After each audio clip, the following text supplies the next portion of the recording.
छत्रपती शाहू स्टेडियमवर सुरू असलेल्या चंद्रकांत चषक फुटबॉल स्पर्धेत आज सायंकाळच्या सत्रात दिलबहार तालीम मंडळ आणि सुभाषनगर फुटबॉल क्लब यांच्यात सामना झाला.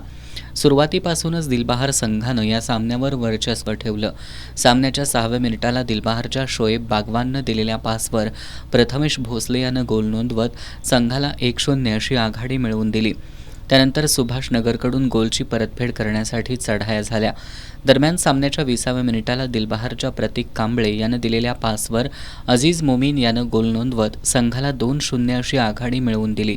सामन्याच्या 32व्या मिनिटाला अजीज मोमीनच्या पासवर क्लिंटो फ्रेंकीनं गोल नोंदवत पूर्वार्धात दिलबहार संघाला 3-0 अशी भक्कम आघाडी मिळवून दिली. उत्तरार्धात गोलची परतफेड करण्यासाठी सुभाषनगर फुटबॉल क्लबच्या नितीन पवार, प्रवीण सुतार, आकाश मोरे, सुनील सावंत, प्रकाश संगपाळ यांनी चढाया केल्या. मात्र समन्वय आणि अनुभवातील कमतरतेमुळं त्यांचे प्रयत्न फोल ठरले.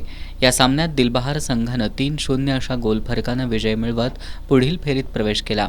सकाळच्या सत्रात बालगोपाल तालीम मंडळानं 3-1 अशा गोलफरकानं प्रॅक्टिस फुटबॉल क्लबवर मात केली.